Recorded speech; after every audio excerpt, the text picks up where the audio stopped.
Deep within South America's beautiful rivers lives one of nature's strangest fish. I'm talking about piranhas, one of the weirdest sea creatures you'll ever come across. All the movies and cartoons you've watched paint it as an aggressive killer, because on TV it's always hungry and violent. But what if almost everything you believe about piranhas is completely wrong? What if nothing about this weird fish makes sense? Well, to understand piranhas, we have to start from their natural habitat. These evil-looking fish live across rivers, lakes, and flooded forests throughout South America. You find them in the Amazon, Orinoco, and Paraguay river systems. These waters are so voluminous that they flood wide forests during rainy seasons every single year. Believe it or not, that constant change in environment shapes almost everything about piranha behavior. When you think of piranhas, most people imagine massive fish. But that's not entirely the case because most piranha species are quite small. In fact, many adults never grow longer than a human forearm. Yes, you heard me right. Your forearm might be bigger than that piranha you're so afraid of. But here's the thing. Their compact size helps them move fast through roots and muddy water. This is a great advantage for them as it helps them search for food and escape predators. Yeah, even piranhas get hunted, but we'll discuss that later in the video. But here is where things get even stranger. Do you know that many piranhas do not eat meat most of the time? I know this is hard to believe because I'm sure you've seen many times in cartoons when a swarm of piranhas devours a chunk of meat in mere seconds. Well, that's not the case because the reality is many piranha species feed heavily on plants, seeds, and fallen fruit. It's hard to believe, but it's true. Now let me tell you how most piranha species eat. When floods arrive, trees drop fruit directly into the water. Then piranhas gather below and feed on the fruits just like river grazers. It's that simple. Thanks to the strength of their teeth, it easily cracks hard seeds and tough plant shells while feeding, and regardless of the strength of their teeth, only a handful of species truly focus on meat diets. Even those species still mix plant material into their meals regularly. So as you can see, the idea of a non-stop flesh-eating fish isn't just true. But guess what? That shift in piranha diet explains many confusing behaviors people notice about them. A fish that enjoys eating fruit does not need constant aggression. Instead, it needs patience, timing, and strong jaws to crack hard shells. And once again, that leads straight to their famous teeth. Amazingly, piranha teeth grow in tight rows and fit together perfectly. Each tooth acts like a sharp triangle blade, and they interlock so cleanly that you'll barely notice any gaps. In fact, if you take a look at piranha teeth when they are locked together, you'd think they were made in a factory due to how precisely placed they are. This design allows piranhas to slice their fruit, or meat, instead of messy tearing. But if you think piranha teeth are impressive, wait till I tell you something very strange. This is something so strange that it shocks even the most experienced researchers, and it has to do with how piranha teeth replace themselves. I'm sure you've never heard this before, but did you know that piranhas lose entire sets of teeth all at once? I mean everything. Gone, all at the same time. This is bizarre as it is extreme. But the strange thing is, losing their teeth in such a jaw-dropping manner works incredibly well for them. While their old teeth fall out, they already have new teeth growing behind the old ones. And the strangest part is, the replacement happens fast, sometimes within the space of a few days. This means that even when piranhas lose all their teeth, they never stay toothless for long. This teeth replacement process also prevents uneven wear that could ruin feeding efficiency. Very few fish in the world can replace their teeth in such organized groups the way piranhas do. That alone makes piranhas very unusual among freshwater fish. Now combine those teeth with their jaw strength, and you'll be reminded of why you're scared of piranhas in the first place. This fish delivers one of the strongest bites relative to body size, and it hurts. Their jaw muscles attach in ways that maximize force, so literally piranhas make every bite count. They can crush shells, bones, and tough seeds easily. However, they rarely use that power recklessly. But why not? After all, with a bite that powerful, you'd expect them to chew away at any and everything they can find. Well, little did you know, but a strong bite costs them energy and it carries risk. This is why piranhas save it for moments that truly matter. That careful behavior alone surprises people expecting nothing but chaos. Speaking of being careful, how piranhas eat matters just as much as how frequently they bite. They do not rush into feeding situations blindly. Instead, they approach cautiously and test opportunities before munching in. When feeding on animals, they prefer quick bites. One fast bite removes a chunk, then they retreat. Doing this reduces injury risk from struggling prey. It also avoids attracting larger predators nearby. This is why when it comes to how piranhas feed, their eating is very controlled and coordinated, not frantic like you see in the movies. However, conditions can change everything. During dry seasons, water levels drop sharply, and rivers shrink into isolated pools filled with fish. When this happens, food becomes limited and competition increases pretty fast. But under those stressful conditions, piranhas, who are usually calm and collected when eating, behave quite differently. Thanks to lack of food, aggression rises because survival becomes harder. That is when most feeding frenzies actually occur with groups of piranhas. But even in times of food scarcity, their aggression is brief and targeted. Importantly, piranhas do not randomly attack healthy animals, even when they're hungry. They'd rather focus on weak, injured, or trapped targets. Now, you wouldn't imagine that this behavior helps keep ecosystems balanced. How? Because removing injured and weak animals reduces disease spread. It also recycles nutrients back into the water, so their feeding actually supports river health. However, that ecological role rarely gets mentioned in popular stories. Most people assume piranhas are reckless hunters who just go for the kill without blinking an eye. But in reality, piranhas rely on patience when searching for their meals. They often hover quietly and watch movement carefully. Their eyes, noses, and lateral lines work together to sniff out the best feeding opportunities. They sense vibrations, smells, and pressure changes easily. A single wrong movement can trigger a response. Then the fish explodes forward with sudden speed. That speed surprises even experienced researchers because piranhas accelerate extremely fast over short distances. They close gaps in a fraction of a second. However, they cannot maintain that speed for long. Their bodies are not built for endurance swimming, so long chases simply do not make sense for them. Ambush strikes match their biology far better than chasing, and because of this, their hunts are more efficient and calculated. Piranhas also avoid unnecessary energy loss whenever possible. Energy matters greatly in changing river environments. Floods bring abundance, but droughts bring hardship. So smart energy use helps them survive both extremes. Simply put, their hunting style reflects environmental pressure, not necessarily aggression. But here's where things feel even more backward. Piranhas spend most of their lives in groups, not only when they want to feed, but practically every other time of their lives. People assume schools of piranhas exist for group attacks. In reality, schools exist mainly for protection.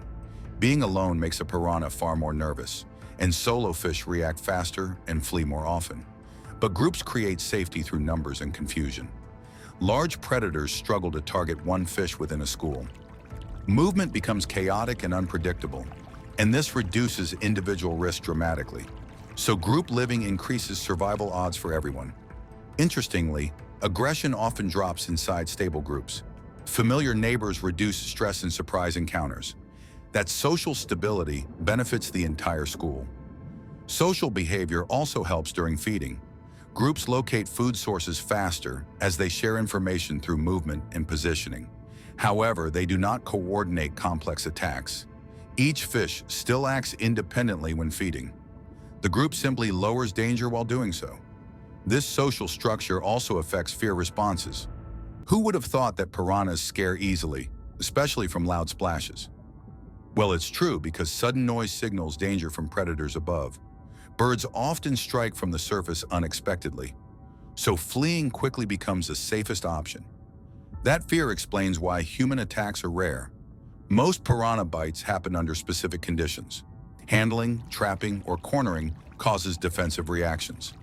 Accidental contact during fishing can also trigger piranha bites, but free-swimming people rarely interest them.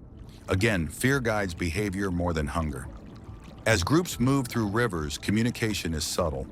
They use body position, speed changes, and spacing. These cues signal danger or safety to others. The school adjusts direction almost instantly, and this coordination helps them avoid threats constantly.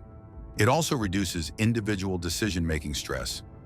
Interestingly, social life also affects feeding aggression. Larger groups sometimes reduce feeding intensity. More eyes detect danger faster, so fish take fewer risks during meals. That balance keeps injuries low within the group. So when you step back, everything starts connecting. Their diet explains their teeth. Their teeth explain their bite style. Their bite style explains hunting behavior. Their hunting behavior explains social living. Each trait supports survival in unstable river systems. So nothing about piranhas exists in isolation.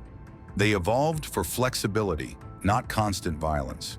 Movies focus on rare moments under extreme conditions, but real life shows caution, planning, and adaptability. Once you see that, their behavior finally makes sense. So yes, piranhas break expectations. They look dangerous, yet act careful. They have powerful jaws, yet avoid reckless use. They hunt, yet fear noise and movement. They eat meat, yet prefer fruit. They live in groups, yet avoid teamwork attacks.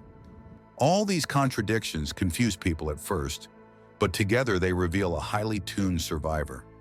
Piranhas are not monsters or heroes. They are specialists shaped by harsh environments, and that reality feels far stranger than any myth. So you know how piranhas eat, socialize, and grow those sharp teeth of theirs. But that's not all there is to know about this strange fish. Have you ever wondered how male and female piranhas get along with each other? Well, all the answers you're looking for come during mating season. When breeding begins, male piranhas become as protective as possible. They first select shallow river floor areas, then they clear debris and create simple nests for the females. This nest becomes a guarded zone that males defend not just fiercely, but jealously too. In fact, it's so bad that any fish that approaches the piranha nest risks aggressive warning bites immediately. So the nest is ready and the females arrive. Once they do, they release thousands of eggs, then swim away quickly. After that moment, the male takes full responsibility of the nest and the eggs inside. He stays near the nest and guards the eggs day and night until they hatch. This behavior surprises many people who expect careless fish parenting. Another reason you might find this behavior strange is that you're used to seeing female animals guard eggs or babies, not males. However, survival demands strong protection during this vulnerable stage. But guarding eggs isn't the strangest thing a male piranha does. Would you believe it if I told you that the males also fan the eggs using fin movements? Well, they do, and there's a good reason for it. They fan the eggs because motion increases oxygen flow around developing embryos. So without this care, eggs could suffocate or grow fungus. For the eggs, constant attention improves survival chances significantly.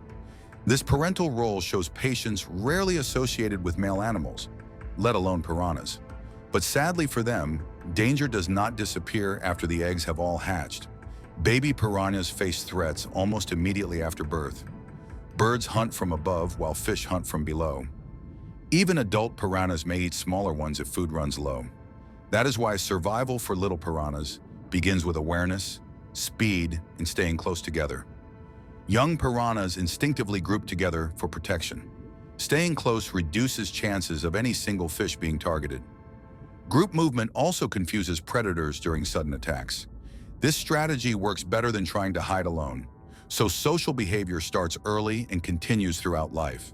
Now, growth speed becomes another key survival factor. The faster young piranhas grow, the safer they become. Larger size means fewer predators and better escapability. So nature pushes rapid growth over slow, careful development. This pressure shapes their entire early life experience. But all these behaviors shift dramatically with the seasons. Rainy seasons flood forests and expand river systems widely, after which water spreads into trees, plants, and open land. This creates massive feeding areas filled with fruits and insects. Food becomes easy to find, reducing stress and competition among piranhas. As I have mentioned before, piranhas act calmer and less aggressive during these months of abundant food. They spread out across flooded areas instead of crowding together because more space lowers fear and reduces defensive behavior. With food everywhere, fighting simply becomes unnecessary, so the environment directly softens their behavior during rainy periods. However, dry seasons change everything quickly and harshly. Water levels drop, shrinking rivers into isolated pools. Fish crowd together during this time with limited food and oxygen. Then stress rises sharply as space disappears rapidly. This pressure forces more aggressive and risky behavior among piranhas. As you would expect, crowded conditions increase competition for limited resources. But here's something strange. During scarcity, piranhas bite more often, but not just from hunger alone. Stress and fear can also cause them to bite without thinking twice. This explains why most recorded bites happen during dry seasons. They are stressed, hungry, and afraid during this period, so biting on impulse is more of a survival tactic than a temper issue. This proves that the environment drives behavior far more than instinct or personality. Another thing about the dry conditions is that it also increases encounters with humans. People fish, swim, and travel through shallow waters more often. So piranhas feel trapped when boats or feet block escape paths. That trapped feeling triggers defensive bites quickly. Again, fear plays the main role, not aggression. Seasonal changes also affect breeding success. Flooded areas offer safer nesting locations and more oxygen, while dry seasons expose nests to predators and temperature changes. Timing breeding correctly becomes critical for survival. So piranhas rely heavily on seasonal cues for reproduction. These cycles repeat year after year without variation, and each generation learns survival through instinct and experience. Fear, speed, care, and environment shape every choice. Nothing they do happens without reason or pressure, which is why their behavior reflects balance, not chaos or violence. This clearly shows that piranhas are not random or reckless animals. Rather, they respond carefully to constant environmental challenges. Every behavior supports survival in complex river systems, but misunderstanding them comes from ignoring this bigger picture. Speaking of big, I've already told you that piranhas aren't massive river monsters like you think they are. But exactly how big can they grow? Well, most piranhas stay under 12 inches long throughout their lives. Yes, under 12 inches. That's barely the length of a school ruler. But that doesn't mean all piranhas are small. There are a few rare species that grow slightly larger under perfect conditions, although movies stretch their size because fear feels bigger than facts. Nonetheless, the smaller size actually works in their favor. Compact bodies allow quick turns and sudden bursts of speed. Also, smaller fish waste less energy moving through strong currents because their shape helps them hide among roots in murky water. So size becomes a survival tool, not a weakness. But while their small size has its advantages, it also has its cons. Since piranhas are relatively small, they must stay alert constantly. Why? Because being small means many sea animals and birds see them as food, and this leads directly into the reality of their predators. Piranhas live in dangerous neighborhoods filled with hunters. They are not at the top of the food chain at all. Caimans patrol rivers and swallow piranhas whole. River dolphins hunt with speed and intelligence. Large fish strike from below without warning. Birds dive from above and snatch them instantly. Even turtles sometimes attack young piranhas. Humans also catch piranhas regularly for food. In many regions, people fish them daily. Their meat provides protein and tastes surprisingly mild. In fact, locals understand piranhas better than most outsiders. They know fear fades with knowledge and experience, and those sharp teeth do not make piranhas invincible. Sure, their teeth help with feeding, but not constant defense. Against larger animals, teeth mean very little. Avoidance and awareness matter far more than biting. That is why group living becomes essential for survival. Schools confuse predators and reduce individual risk. When many fish move together, predators struggle to focus. Numbers provide protection without confrontation. This strategy works better than aggression ever could. So piranhas rely on cooperation, not dominance. Now, I know you're wondering if piranhas can actually kill people. And while movies suggest these little fish kill people constantly, reality tells a much calmer story. The truth is that worldwide, piranhas kill very few people each year. In fact, many years pass without any fatal cases at all.